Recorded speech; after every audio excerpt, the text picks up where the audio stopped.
로마서 6장 19절 말씀 이어서 보겠습니다.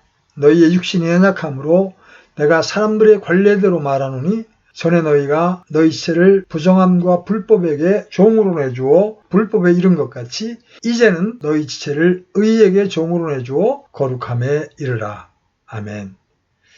우리가 알았듯이 사도는 여기서 예화를 가지고 그리스도인이 의와 예수 그리스도께 대하여 종인 것을 보여주기를 계속합니다.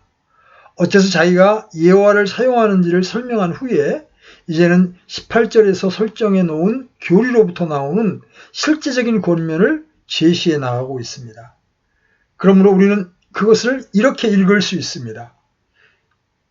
죄에게서 해방되어 의에게 종이 되었느니라. 그런 다음에 전에 너희가 너희 지체를 부정함과 불법에게 종으로 내주어 불법에 이른 것 같이 이제는 너희 지체를 의에게 종으로 내주어 거룩함에 이르라입니다. 이 권면은 논리적으로 18절의 교리로부터 나오는 것입니다. 그가 지금 우리가 숙고하려고 하는 권면을 할 수 있는 것은 18절이 진리이기 때문입니다. 실제적인 권면 자체에 관하여는 아무런 어려움이 없어야 합니다. 왜냐하면 우리는 이미 13절에서 그 용어들을 만났기 때문입니다. 거기서 우리는 다음과 같은 것을 읽었습니다. 또한 너희 지체를 불의의 도구로 죄에게 내주지 말며 오직 너희 자신을 죽은 자들로부터 살아난 자로서 하나님께 드리고 너희 지체를 의의 도구로 하나님께 드리라. 우리는 지체라는 말의 의미가 우리가 가진 다양한 기능과 활동력을 전부 포용하는 말이라는 것을 기억합니다. 그것들을 통해서 우리는 우리 자신을 표현합니다. 그래서 지체라는 말은 사람의 육체적인 몸의 행동적인 부분을 포함합니다. 그러나 지체는 그것에 머물지 않고 이지와 상상과 마음과 느낌과 감수성을 내포합니다. 그러므로 지체라는 용어는 우리가 자신을 나타내는 방식을 의미한다고 봐야 합니다. 그러므로 사도의 명령은 우리가 우리 모두를 의와 거룩에 전부 드리라는 것입니다. 지체들에 대하여 무엇 같이, 여기서 as가 쓰이죠. 너희 지체를 부정과 불법에 들여 불법에 이른 것 같이. 또한 even so, 이제는 너희 지체를 의에게 종으로 들여 거룩함에 이르라. 여기와 같이와 또한 이러한 용어들은 매우 중요한 요점, 즉 어느 의미에서는 지체가 다소 중성적이라고 하는 요점에 주의를 환기시키는 것입니다. 바울이 말하고 있는 것은 너희가 전에 죄의 세계에 너희의 지체들을 드린 것 같이 이제는 같은 지체를 의의 종으로 들여 거룩함에 이르라고 하는 것입니다. 여기서 중요한 요점은 그리스도인이 될 때 새로운 지체나 새로운 기능들을 필요로 하지 않는다는 것입니다. 또한 우리는 그것들을 받지 않습니다. 사람이 회심하기 전에 가진 재능과 힘과 성향의 문제들은 그리스도인이 된 후에 여전히 같습니다. 그리스도인이 되기 전에 갖지 않던 천성적인 능력들이 주어지지 않습니다. 그는 정확히 동일한 능력들을 가집니다. 쉬운 예로서 사도 바울이 바로 그런 말을 썼습니다. 그가 사도 바울이 되었을 때 다섯 사람 사울 같은 개성을 가지고 있었습니다. 다섯 사람 사울은 핍박자요, 회방자요, 신성모독자로서 큰 열심을 가지고 아주 철저하게 일을 한 사람이었습니다. 다수의 사울은 건성으로 일을 하지 않는 사람이었습니다. 그는 무엇을 믿든지 또한 무엇을 하든지 온 힘을 다해 일을 했습니다. 그는 열심 있는 박해자였으며 그가 회심하여 사도 바울이 되었을 때 그런 성질들이 여전히 빼어났습니다. 그는 갑자기 조용한 사람이 되거나 조용한 설교자가 되지 않았습니다. 우리는 그의 서신을 읽을 때 정열과 힘과 열심을 알게 됩니다. 다른 말로 해서 지체, 사람이 자신을 표현한 전체적인 방식은 회심 전이나 후나 같습니다. 그리스도인들은 모두 동일해야 하고 우리는 그리스도 안에 있는 새 사람이기 때문에 모든 방면에서 정확히 같아야 한다고 생각하는 것 같은 이들이 많기 때문에 이 점은 중요합니다. 우리는 같아질 수 없습니다. 사도가 로마 그리스도인들에게 주장하는 것은 사실상 이러하였습니다. 너희는 너희 지체, 너희의 능력과 성질과 기능을 가지고 있다. 너희가 이제 그것들을 새로운 방향으로 사용해야 한다. 이것은 현대적인 정황에서 중요한 것입니다. 왜냐하면 이단들은 사람의 주요한 개성들을 묵살시켜버리는 경향이 있기 때문입니다. 그것은 이단들의 특징 중 하나입니다. 예수 그리스도의 복음은 그렇게 하지 않습니다. 그러므로 만일 기독교라고 행세하면서 어떤 표준적인 개성의 모형을 산출하고 있다면 즉각 의심해 보아야 합니다. 복음은 그런 식으로 일하지 않습니다. 여러 제자들의 성격들이 다양한 것을 보십시오. 요한과 베드로 사이의 차이를 보십시오. 여기서 사도 바울의 경우에는 아주 다른 것이 있습니다. 여러분은 수세기를 걸친 교회 역사를 읽으면 같은 진리가 명백하게 드러나게 됩니다. 사람의 진수가 되는 개성은 회심에 의하여 바뀌지 않습니다. 그리고 그것은 바뀌도록 의도되지 않습니다. 격렬하며 그리고 죄로 광포한 경향이 있었던 사람이 그리스도인이 되었을 때 갑자기 조용하고 유순한 사람이 되지 않습니다. 그는 그렇게 할 필요도 없습니다. 만일 그가 그 사람에게 맞지 않는 부자연스러운 양식에 일치하려고 어떤 방식으로든지 애쓰면 그는 하나님께서 원래 그에게 은사로 주신 그의 특별한 개성에 해를 끼치고 있는 것입니다. 다른 말로 해서 만일 어떤 사람이 회심 전에 다소 지적으로 진보적이지 못했다면 그리스도인이 되었기 때문에 갑자기 천재가 될 것을 기대하는 것은 옳지 못합니다. 그는 확실히 천재가 되지 못할 것입니다. 그가 회심 전에 가지고 있었던 능력의 양은 그가 회심한 후에도 여전할 것입니다. 기독교가 만드는 차이란 그의 능력과 기능과 성질들을 전보다 더 좋고 더 부지런한 방식으로 사용한다는 데 있습니다. 전에 비교적 느렸던 사람은 이제 조금 덜 느릴 것입니다. 그는 결코 재빠른 사람이 되지 못할 것입니다. 그럴 필요가 없습니다. 다른 말로 해서 우리 모두는 하나님께서 우리 각 개인에게 주셨던 기능과 능력과 지체들에 대하여 책임을 지고 있습니다. 우리는 모두 설교자가 되려고 하지 말아야 합니다. 또한 그리스도인의 삶에 있어서 어떤 한 가지로 획일화되려고 해서는 안 됩니다. 하나님께서는 인간이 천성적으로 가지고 있는 이 은사들을 정확히 분배하셨습니다. 같은 두 꽃이 없고 같은 두 동물이 없습니다. 모두 다 다릅니다. 하나님께서는 매우 다양하게 하나님의 역사의 놀라움을 보여주셨습니다. 우리는 결코 같아지려고 하지 말아야 합니다. 언제나 같은 결과를 내는 것은 기계입니다. 하나님께서는 그와 같이 일하지 않으셨습니다. 그러므로 우리는 우리가 그리스도인이 되었으니 어떻게 해서든지 개성을 무시해버려야 한다고 생각하는 것이 얼마나 간교한 올가미인지 알아야 합니다. 우리는 물론 우리의 개성이 제멋대로 굴게 해서는 안 됩니다. 그러나 우리의 개성을 십자가에 못 박아서는 안 됩니다. 우리가 해야 하는 일은 우리가 그것을 옛 생명에 적용하였던 것 같이 새 생명에도 적용시켜야 하는 것입니다. 그것이 이 진술의 애관상 교훈입니다. 사도는 열심 있는 박해자였습니다. 이제 그가 열심 있는 전도자가 되었습니다. 하나님께 감사하게도 여기서 우리는 이 기계화된 세상에서 콩깍지 속에 들어있는 콩처럼 만들려고 하는 시도에 대해서 저항할 권리를 가지는 것입니다. 기독교는 그것에 대하여 저항합니다.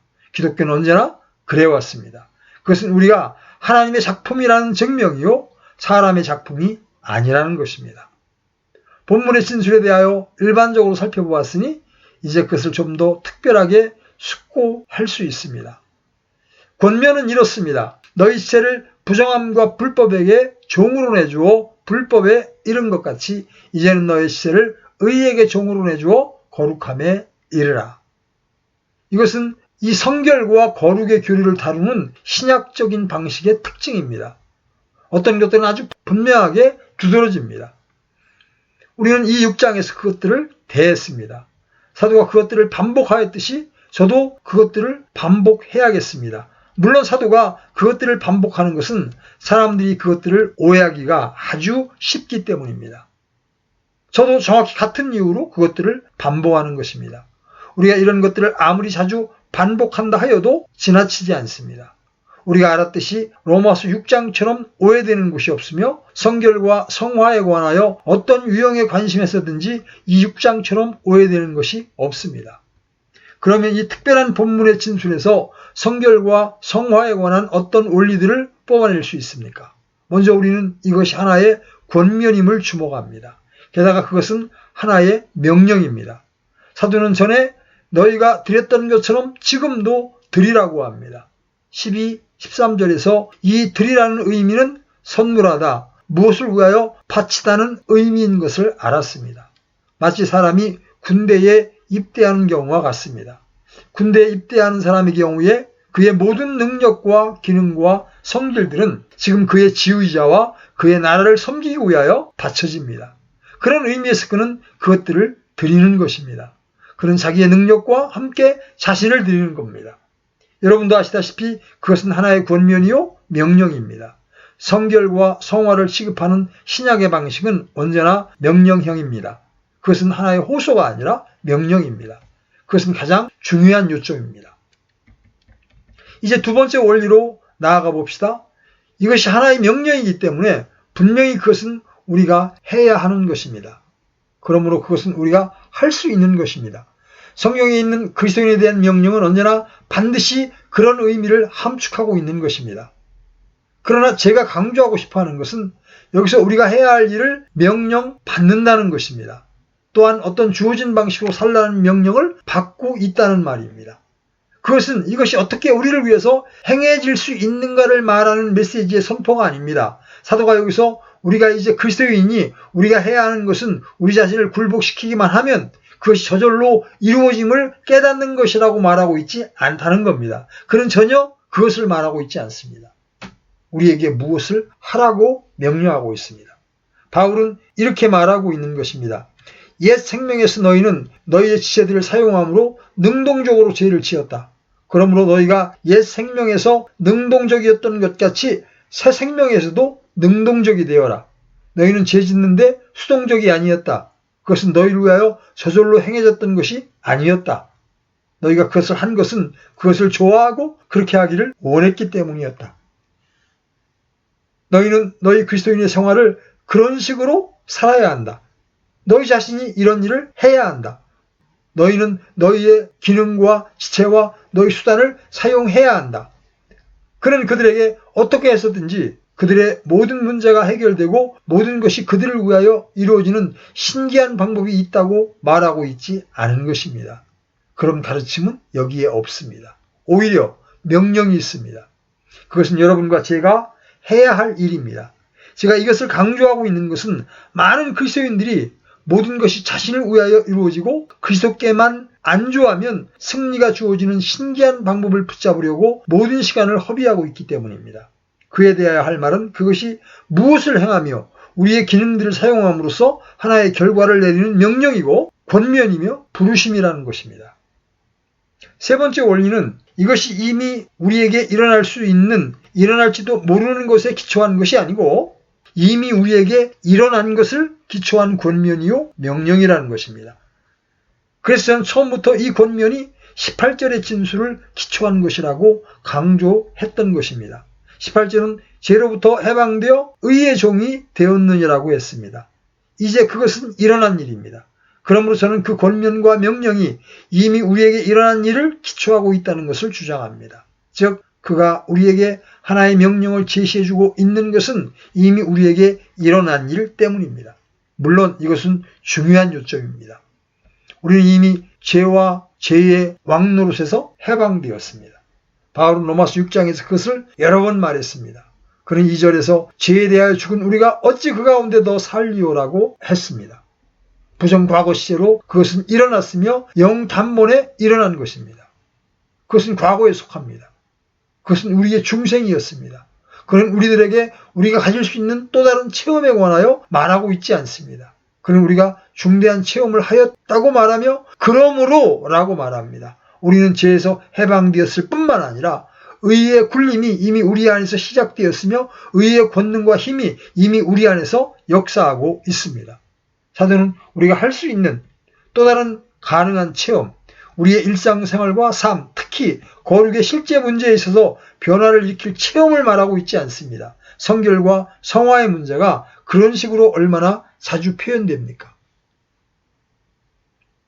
물론 당신은 실패하고 있고 승리할 리가 없어요. 왜 그렇죠? 당신이 그것을 스스로 하려고 노력해왔고 진력했기 때문이에요. 당신은 당신에게 가능한 또 다른 체험, 두 번째 핵심이 있다는 것을 알지 못해요. 당신은 그 모든 고투에서 벗어날 수 있고 모든 노력과 애씀에서 해방될 또 다른 체험을 가질 수 있어요. 그리하여 더 이상 실패의 삶을 살아가지 않을 것이고 승리의 생활을 시작할 것입니다. 여기에 또 다른 체험이라는 말이 나왔죠? 그러나 성경에는 또 다른 체험에 관하여 한마디의 언급도 없습니다. 사도가 말하는 것은 우리가 이미 하나의 결정적인 체험을 했다는 것입니다. 너희가 죄로부터 해방되어 의의 종이 되었느니라. 그것은 영단번에 일어난 것입니다. 여러분이 의롭다함을 받는 순간, 여러분이 그리스도를 믿는 순간 그리스도 안에 있게 되고 그리스도와 함께 연합하게 됩니다. 그것이 바로 체험입니다. 그렇습니다. 여러분은 그 체험을 가진 것입니다. 그리고 여러분이 그것을 가졌기 때문에 너희 지체를 의에게 종으로 드려 거룩함에 이르라는 것입니다. 우리들에게 모든 것을 다루게 할 또 하나의 체험에 관하여 이런 방구도 가장 조그마한 암시도 없습니다. 사실 그것과 정반대입니다. 바울은 이 사람들에게 그들은 체험을 가졌으며 필요한 모든 것을 이미 가졌다고 했으며 그들의 임무란 이제 그것을 의지하여 행동하는 것이라고 말하고 있습니다. 이것은 신약을 관통하는 교훈입니다. 사도가 빌립보서 2장에서 그 점을 어떻게 나타내는지 생각해 보십시오. 그러므로 나의 사랑하는 자들아, 너희가 항상 순종한 것 같이 내가 있을 때뿐 아니라 지금 내가 없을 때에도 더욱더 순종하여 두려움과 떨림으로 너희 자신의 구원을 일하여 드러내라. 너희 안에서 일하사 자기가 참으로 기뻐하는 것을 원하게도 하시고 행하게도 하시는 분은 하나님이시니라. 여러분이 그것을 이루어 나가야 하는 것은 여러분 속에서 행하시는 이가 하나님이시기 때문입니다. 또한 베드로후서 1장에서 그것이 어떻게 지적되는지를 생각하십시오. 베드로는 그의 편지를 받는 그리스도인들을 하나님 곧 우리의 구원자 예수 그리스도의 의를 통해 우리와 더불어 동일하게 보배로운 믿음을 얻은 자들이라고 상기시켜주고 있습니다. 그것은 칭의입니다. 그는 계속해서 말하기를 우리를 부르사 영광과 덕에 이르게 하신 분을 아는 것을 통해 그분의 신성한 권능과 생명과 경건에 속한 모든 것을 우리에게 주셨도다 라고 했습니다. 그는 그것이 이미 주신 바 되었다고 합니다. 어떤 다른 체험을 가리켜 말하지 않습니다. 그것은 이미 주어진 것입니다. 그것들로 말미암아 지극히 크고 보배로운 약속들이 우리에게 주어졌나니 이것은 너희가 이 약속들을 힘입어 정욕으로 인해 세상에 있게 된 썩을 것을 피하여 하나님의 본성에 참여하는 자가 되게 하려 함이니라. 베드로는 이어서 이것과 더불어 열심을 다하여 너희의 믿음의 덕을, 덕의 지식을, 지식의 절제를, 절제의 인내를, 인내의 경건을, 경건의 형제 친절을, 형제 친절의 사랑을 더하라고 합니다. 그는 이것저것 하라고 하지 어떤 체험을 가지라고 말하지 않습니다. 우리는 이러한 여러 가지 다른 요소들을 덧붙여야 합니다. 그러나 베드로는 이 점을 적극적으로 말할 뿐 아니라 부정적으로도 지적했습니다. 이런 것들이 없는 자는 눈먼 자요, 멀리 볼 수 없는 자며 자기들의 옛죄들에서 자기가 깨끗하게 된 것을 잊은 자니라. 그런 다음에 다시 적극적인 면으로 돌아갑니다. 그러므로 형제들아 더욱 열심을 내어 너희를 부신 것과 선택하신 것을 확고히 하라. 너희가 이것들을 행하면 결코 넘어지지 아니하리니.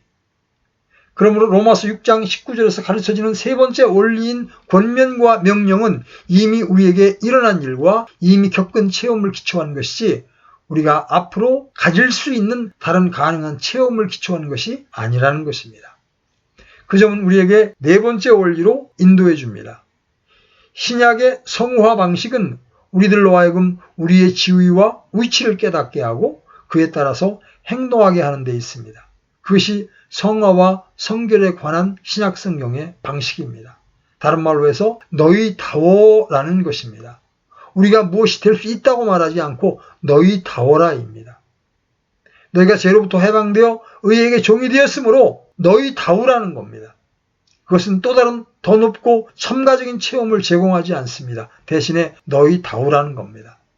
저는 신약성경 어디를 보더라도 그리스도께서 너희를 위하여 십자가에 못 박혔으니 이제 남은 것은 너희가 그리스도와 함께 십자가에 못 박히는 것이라고 하는 투의 교훈을 발견할 수 없습니다. 그것은 대중적인 교훈이죠. 그러나 그것은 신약의 교훈은 아닙니다. 그리스도인은 누구나 이미 그리스도와 함께 십자가에 못 박혔습니다. 그리스도와 함께 십자가에 못 박힌 것이 없으면 그리스도인이 될 수 없습니다. 신약 어느 곳에서도 그리스도와 함께 십자가에 못 박히게 되어야 한다고 호소하는 적이 없습니다. 왜냐하면 그것은 이미 이루어졌기 때문입니다. 그리스도 안에서 그리스도와 함께 침례를 받고 그분의 죽으심과 그분의 부활과 그분의 모든 것과 합하여 침례를 받은 것이 없이는 그리스도인이 될 수 없습니다. 이 로마서 6장 1절로 10절의 논증이 바로 그것입니다. 무언가 더 필요하고 그것을 가지기 위해서 그리스도와 함께 십자가에 못 박혀야 한다는 말을 얼마나 자주 듣는지 모릅니다. 그러나 이곳 어디를 살펴보아도 그것을 암시하는 곳이 없습니다. 그것은 이미 일어난 일이요. 그것이 이미 우리의 것이기 때문에 이 명령, 이 권면이 우리에게 주어지는 것입니다. 다섯 번째 원리는 이 요구가 전적으로 이치에 맞는 일이라는 것입니다.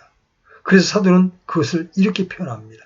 전에 너희가 너희 시체를 부정함과 불법의 종으로 내주어 불법에 이른 것 같이 이제는 너희 시체를 의에게 종으로 내주어 거룩함에 이르라. 뭐뭐에 이른 것 같이 또한입니다. 우리는 옛 생명에 반응하여 그것에 순종을 했습니다. 그렇지 않습니까?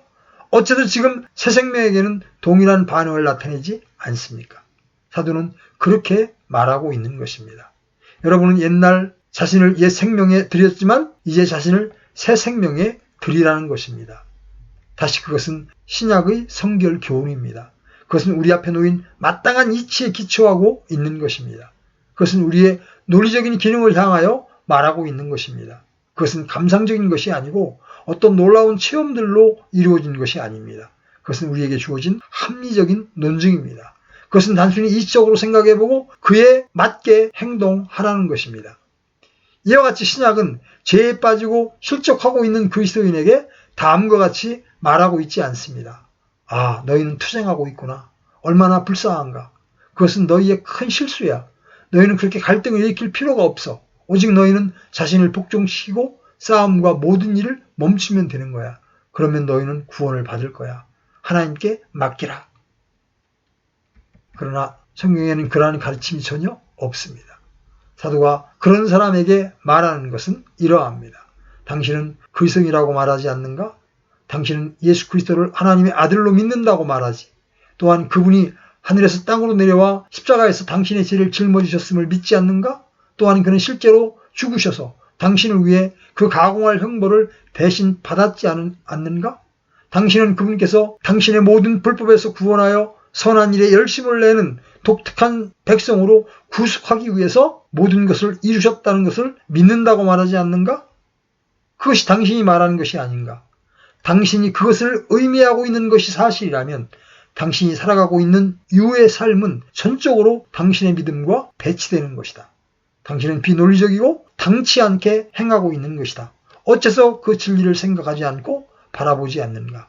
당신이 사는 삶의 방식은 당신이 정말 그리스도인인가 하는 것을 의심케 하는 것이다. 그것이 신약 성경이 우리에게 말하는 방식입니다. 저는 이미 사도 요한이 요한 1서 2장 4절의 강한 어투를 인용한 바 있습니다. 내가 그분을 아노라 하면서 그분의 명령들을 지키지 아니하는 자는 거짓말하는 자요 진리가 그 속에 있지 아니하되. 그는 거짓말쟁이입니다. 여기서 어떤 마술적인 공식이 도입되었다는 암시가 전혀 없습니다. 자, 나는 너희에게 너희의 모든 것을 다르게 할 체험을 말하려 한다. 너희는 단순히 투쟁을 멈추고 쉬라. 그러면 모든 것이 너희를 위해 이루어지리라는 식으로 말하지 않습니다. 오히려 그런 사람들은 거짓말장이라는 말을 듣습니다. 그의 생활이 그의 신앙 고백과 모순된다는 말을 듣습니다. 사도는 이치에 맞게 되라고 말합니다. 여러분은 옛 것에 반응하였었는데 이제는 새로운 것에 맞추라는 것입니다. 같은 식으로 그렇게 하라고 하고 있습니다. 우리가 그리스도에 대하여 노예로 순종하는 것은 우리가 전에 죄에 대하여 순종하였던 것보다 훨씬 더 커야 된다고 말하고 있습니다. 그렇습니다. 그러나 그리스도 때문에 훨씬 더 커야 합니다. 새로운 상전과 그 상전이 우리를 위해 하신 일 때문에 더 커야 합니다. 그것은 스스로를 깨워 흔들어 행동하라는 호소입니다. 휴식하라는 호소가 아닌 것이 확실합니다. 영적으로 매우 나약한 사내 같음 때문에 거의 모든 이들이 그리스도인의 삶을 살아가는데 큰 곤란에 빠져 있다고 확신합니다. 또한 어떤 교훈들은 그렇게 하라고 가르칩니다. 그러나 거듭 말씀드리지만 여기서나 신약의 어느 곳에서나를 막론하고 그리스도인들은 군인 막사의 분위기 속에서 전력으로 싸우고 남자답게 담대하라는 요청을 받습니다. 여러분은 모두 이 명령과 권면의 필요성을 인식하였습니까? 같이 또한이라는 테스트를 어떻게 통과합니까? 우리의 지체들을 사용함에 있어서 세상 사람들과 얼마나 자주 큰 대조를 보입니까? 그러나 우리는 그 지체들을 어떻게 사용하고 있습니까? 몇 가지의 시금석을 제시합니다. 예를 들어서 시간의 문제입니다. 세상 사람들이 죄에 드리는 시간을 살펴보십시오. 그들은 자기들이 하는 일을 옳다고 믿고 그들의 주말을 죄에게 드립니다. 얼마나 많은 그리스도인들이 그런 면에서 같이 뭐뭇도 또한을 적용합니까? 옛 삶에서 그들은 그들의 여가 시간을 즐거움을 위해서 써버렸습니다. 그런데 그들이 그리스도인들이 되니 물론 나는 매우 바쁘고 많은 여가 시간을 가지고 있지 못하다. 주의 첫날 한번 예배드리는 것으로 아주 족하다고 말하는 경향이 있습니다. 그들은 세상 속에 있었을 때 그렇게 하지 않았습니다. 그들은 한 번의 축제로 만족하지 않았었습니다. 그들은 최대를 요구했습니다. 그런데 예배 한 번만으로는 애처롭지 않습니까? 그리스도의 노예로서의 광범한 축복을 요구하고 그리스도께서 그분의 영원한 사랑 속에서 우리를 위하여 이루어놓으신 일을 알기를 원한다면 우리는 분명히 의에게 종으로 드리라는 권면을 필요로 합니다. 여러분들이 그분을 진정으로 알았다면 훨씬 더 많은 시간을 그분께 바쳤을 것입니다. 그러면 정력의 문제를 생각해 봅시다. 불신자들이 가진 정력은 얼마나 뛰어났습니까? 신문에서 보는 대로 크고 작은 사업가들과 그 밖의 사람들을 눈여겨보십시오. 거기서 그들은 하루 종일 자기들의 일에 종사합니다. 그러나 여러분은 그들이 밤에 저녁을 먹으면서 얼마나 많은 시간을 허비하고 있는지를 볼 수 있으며 또 저녁 식사 후에는 때때로 밤새도록 유흥을 즐기기도 합니다. 그러나 그들은 다음날 아침 9시경에 직장에 나타납니다. 그들이 가진 정력이 얼마나 대단합니까? 그러나 그들 중 어떤 이들이 그리스도인이 되었을 때 그들은 힘을 잃고 지쳐있는 것 같습니다. 많은 그리스도인들이 자기들은 너무 피곤하여 주요 예배나 다른 활동에는 참여하지 못하고 있다고 말합니다. 그런데 그들이 세상에 속해 있었을 때 그들은 퇴근 시간 후에 저녁 식사를 하고 그 후 춤을 추러 가고 영화관이나 극장에 매주간마다 많은 밤을 보냈을 것입니다. 그들은 분명히 무엇에도 또한의 논리에 대하여 아무것도 모르는 것이 틀림없습니다. 그래서 그들은 자기들이 믿는다고 고백하는 것을 부정합니다. 동시에 그것은 사도의 권면이 정당하고 합법적이고 이치에 맞는 요구임을 보여줍니다. 역시 그것을 열심과 참을성의 차원에서 생각해 보십시오. 그리스도인들은 흔히 성경을 읽거나 주석이나 다른 기독교 서적을 읽는데 인내하지 못합니다. 그들은 그것이 어려워서 지친다고 말합니다. 그들이 옛제의 생활에서 인내하였던 방식과 그들이 옛제의 생활에 바쳤던 열심과 얼마나 대조를 이룹니까? 어린아이들이 담배를 피우거나 다른 일을 하기 위해서 어른이 되고 싶어 하는데 쏟는 열심을 생각해 보십시오. 그들이 얼마나 그것을 인내하며 그것을 하기를 원합니까? 그러나 그들이 그리스도인이 될 때 그들은 같은 열심을 나타내지 못합니다. 그리고 또한 물질의 문제에 대해서도 유사하게 생각해 보십시오.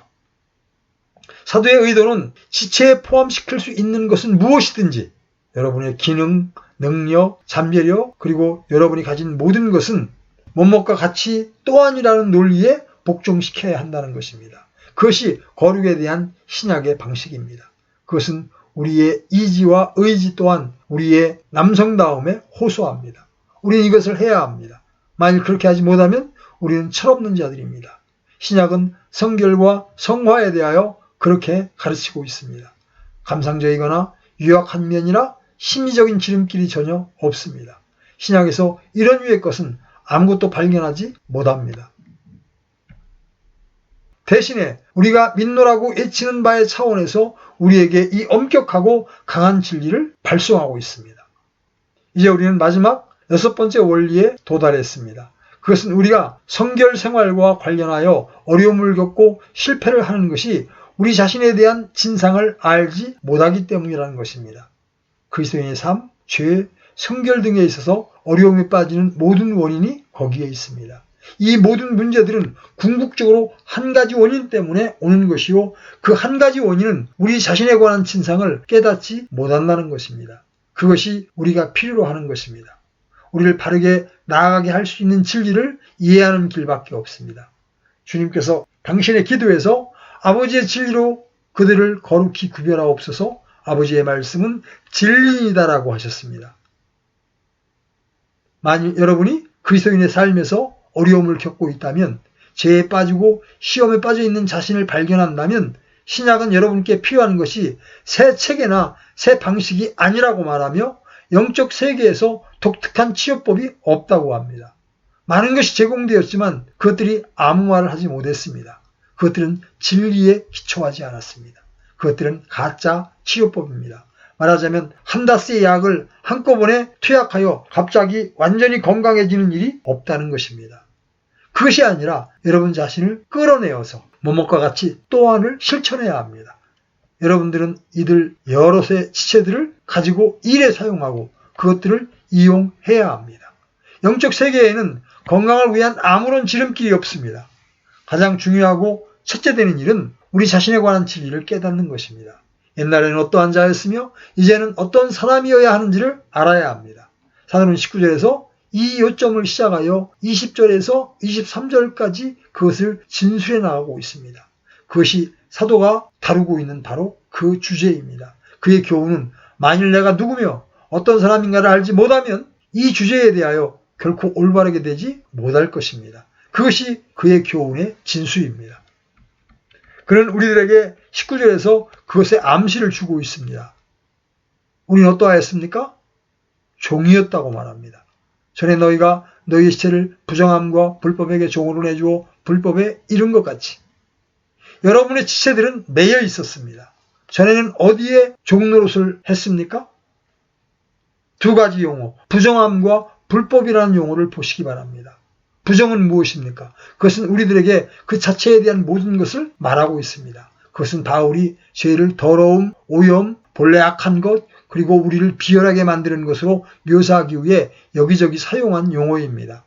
그는 우리가 예전에 그러하였다고 말합니다. 우리는 우리의 시체를 부정함에 들였습니다. 이것이 모든 신자들의 옛 상태였습니다. 어떤 사람은 말하기를 잠깐만요. 당신은 모든 불신자가 야비하고 부정하다는 말인가요? 라고 할지 모릅니다. 그들이 실제로 동등하게 부정하다는 말은 아닙니다. 모든 죄인이 간음죄와 전적인 어리석음의 죄를 범하지는 않았습니다. 실제로 여러 다양성이 있습니다. 그러나 동시에 죄인이나 불신자가 부정하다고 말하는 것은 진리입니다.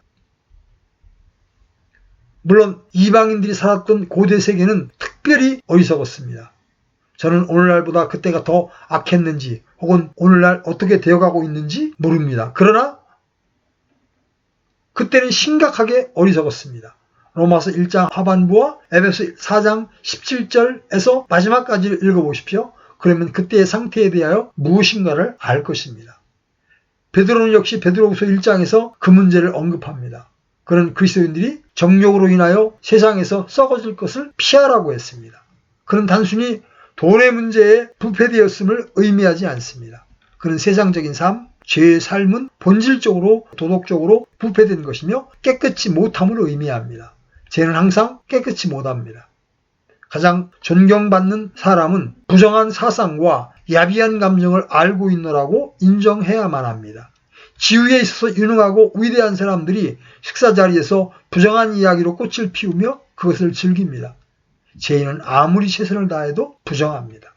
찰스 웨슬리는 아주 경건한 가정에서 자랐습니다. 그리고 그의 삶에서 난폭한 것이란 하나도 없었으며 언제나 신앙적이고 높은 도덕을 행하려고 늘 애썼습니다. 그런데 그가 이렇게 말하고 있습니다. 나는 불의 뿐이오나 주의 이름은 거룩하고 의로워. 나는 죄와 어리석음으로 가득하오나 주는 진리와 은혜로 충만해. 죄는 불의하고 우리 지체는 부정의 노예였습니다. 그리고 부정뿐 아니라 불법에게도 노예였습니다. 그것은 무법함을 의미합니다. 죄는 불법 무도한 것입니다. 그것은 인간의 법이든 하나님의 법이든 법에 일치하지 못하는 것을 의미합니다. 그것은 범죄를 의미합니다. 죄는 부정하고 무법하고 추하고 어리석고 범죄로 인도합니다. 사도가 이 두 용어를 놓는 순서를 주시하는 것이 흥미롭습니다. 그는 불법보다 부정을 앞에 놓고 있습니다. 그런 비열을 무법함보다 앞에 놓고 이끕니다. 그렇게 하는 것은 잘한 것일 뿐만 아니라 우리 주님의 본을 따른 것입니다. 부정한 행동을 유발하는 것은 부정한 욕심과 부정한 생각입니다. 어째서 사람이 하나님의 율법을 깨뜨렸습니까? 욕심 때문입니다. 마귀가 이브를 유혹하는데 그렇게 간교를 부린 것도 바로 그것이었습니다. 그녀는 완전하였고 타락한 적이 없었으며 하나님의 법을 어긴 적이 없었습니다. 어떻게 해서 마귀가 그녀로 하여금 하나님의 법을 설복하였습니까? 그는 그녀의 마음속에 욕심을 심었습니다. 곧 너희가 신과 같이 될 것이다 라고 하는 욕심입니다. 그 나무를 본즉 먹음직도 하고 보암직도 하고 지혜롭게 할 만큼 탐스럽기도 한 나무인지라.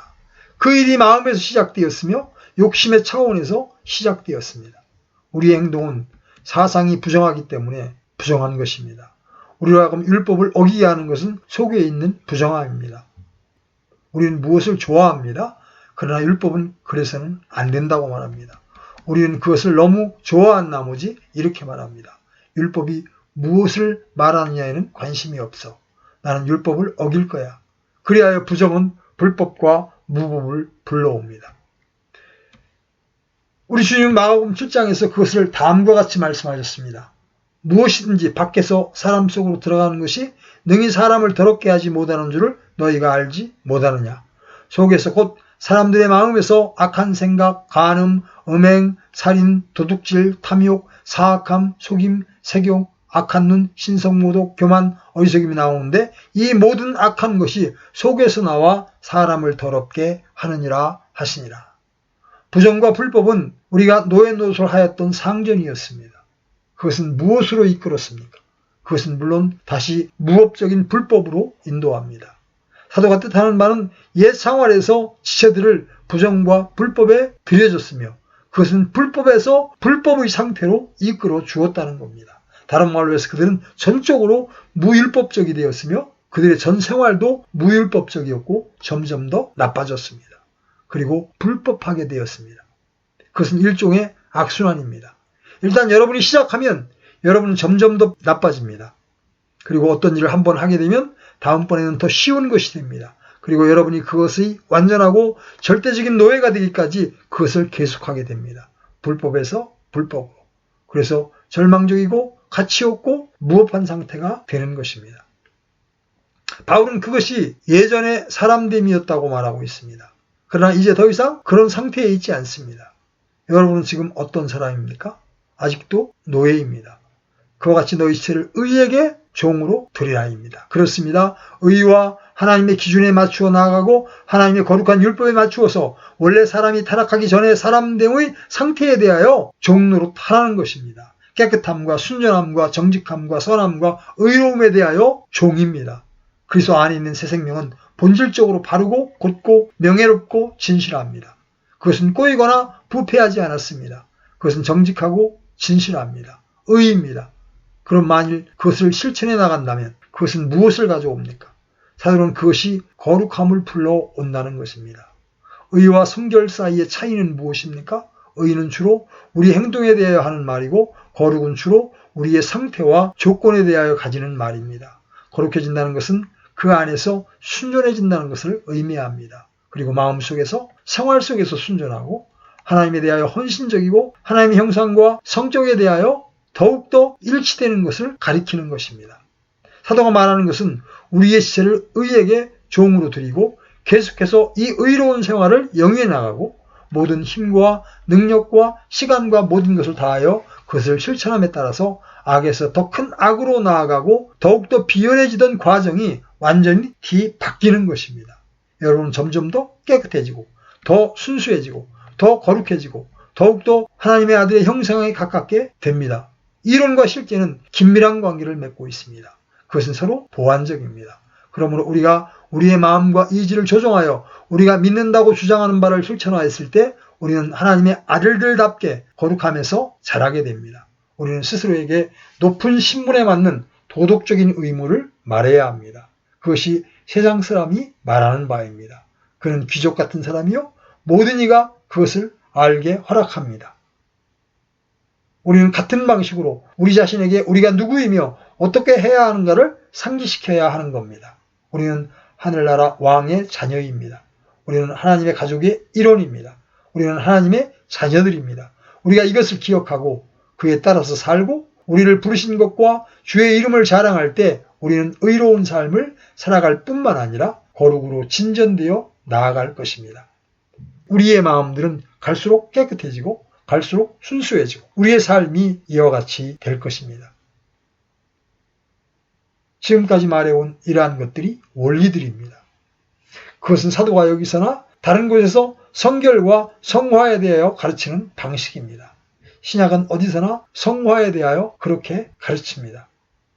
나를 위하여 보혈이 흘려졌습니다. 그러므로 내 모든 것과 있는 모든 것을 가지고 옛 악한 방향으로 쓰여졌던 것 같이 이제 일어나서 이 거룩한 방향으로 나아가야만 합니다. 그렇게 해야 합니다. 여러분은 그러나 내가 어디서 그것을 할 힘을 얻습니까? 라고 물을 것입니다. 여러분은 이미 모든 것을 받았습니다. 여러분에게는 또 다른 체험이 필요치 않습니다. 여러분은 그리스도 안에 있는 모든 것을 받았으며 여러분은 그리스도의 삶을 시작하는 순간부터 그 안에 있는 것입니다. 만일 여러분이 이런 생활을 하지 못한다면 여러분은 책임 회피자요, 철없는 아이요, 게으르고 나태한 사람이요, 진실로 거짓말쟁이입니다. 그것이 성결과 성화에 관한 신약의 가르침입니다. 아멘.